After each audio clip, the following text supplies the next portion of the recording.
The government shutdown has once again taken center stage in Washington, and it's causing real headaches for millions of Americans, from delayed flights to families worried about their next meal. But behind the headlines, this standoff is also exposing deep divides on healthcare, with both parties locked in a tense tug-of-war that could shape policy for years to come. Shutdown chaos grips America. Imagine showing up at the airport only to find flights delayed and food assistance programs frozen. That's the reality for many as lawmakers scramble to end a government shutdown that's stretching into its sixth week. But this crisis isn't just about missed paychecks, it's about the future of healthcare, political power, and millions of families on edge. Setting the scene, a bitter standoff, senators huddle for late-night votes, negotiators wrangle over spending bills, and major agencies struggle to stay afloat as the shutdown drags on. The immediate stakes are clear: reopen the government and restore key services, like military and VA funding, food assistance, and the FDA's work.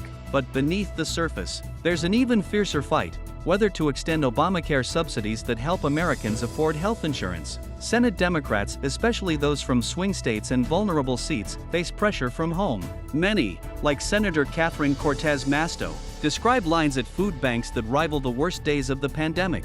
Others, like Senator Mark Kelly, warn of soaring healthcare costs as Americans face steep premiums. There's frustration and division, with some Democrats voting to advance the deal simply to stop the pain, while others dig in, demanding stronger guarantees for health coverage. Inside the Senate, dueling strategies on Sunday. Republicans rolled out a new minibus spending package, hoping it would thaw the gridlock. The package funds critical agencies and adds sweeteners to attract bipartisan support. But notably, it sidesteps Democrats' main demand, an extension of Obamacare subsidies set to expire soon. Republicans like Senate Leader John Thune are betting Democrats will cave, promising a future vote on the subsidies if the government is reopened now. As one Republican senator bluntly put it, "At this point, their demands have been so ridiculous, I don't know what they're going to do. I frankly don't give a crap." Meanwhile, Democrats warn that voting against healthcare help will force their opponents to explain themselves to voters in next year's elections.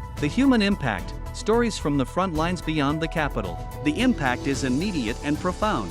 Federal workers miss paychecks, low-income families lose food aid, lines at food banks swell, and uncertainty hangs over 150,000 federal workers in Virginia alone. For many, the debate over healthcare subsidies isn't abstract, it could mean the difference between affording treatment or not. Breaking down the geopolitical stakes, this American shutdown has ripple effects around the world. Delays at airports affect global travel. Food and drug oversight slips, impacting trade and safety standards internationally. A divided U.S. government signals uncertainty to allies and adversaries, undermining confidence in America's ability to govern itself during a time of global instability. Conclusion: what happens next? Lawmakers are preparing for more tough votes, and behind each debate is the fate of millions who rely on government services and affordable healthcare. The process will be drawn out, with negotiations, procedural hurdles, and the looming pressure of next year's elections shaping every step. So, as Washington battles on,